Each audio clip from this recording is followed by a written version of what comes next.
В этом году фестиваль развернул свои выставочные площадки во Дворце культуры имени Максима Кирвича Амосова в Намском Улусе и в Центре культуры и современного искусства имени Юрия Гагарина в Якутске. Там представили работы практически со всего мира, а также прошла демонстрация коллекций национальной одежды. Великолепная работа Марии Николаевны с мамой.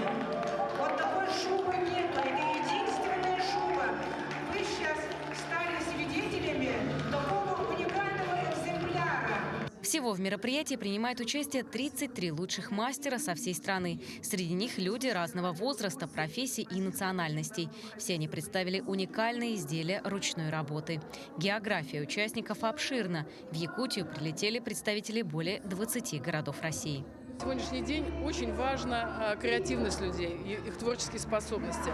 Вот лоскутное шитье – это яркий пример развития творческих способностей, потому что из разных по форме, по цвету, по фактуре лоскутков создается единое гармоничное полотно.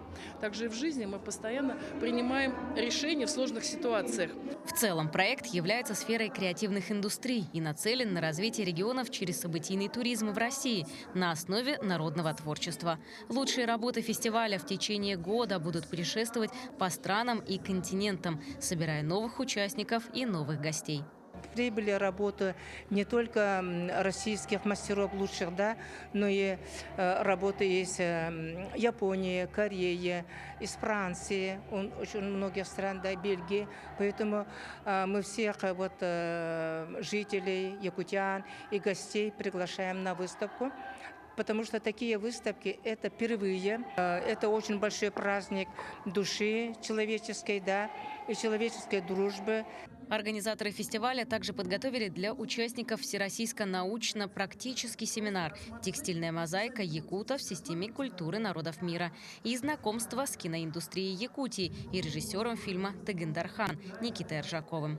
Фестиваль продлится до 24 марта. Валерия Наумова, Павел Пахомов, Якутск.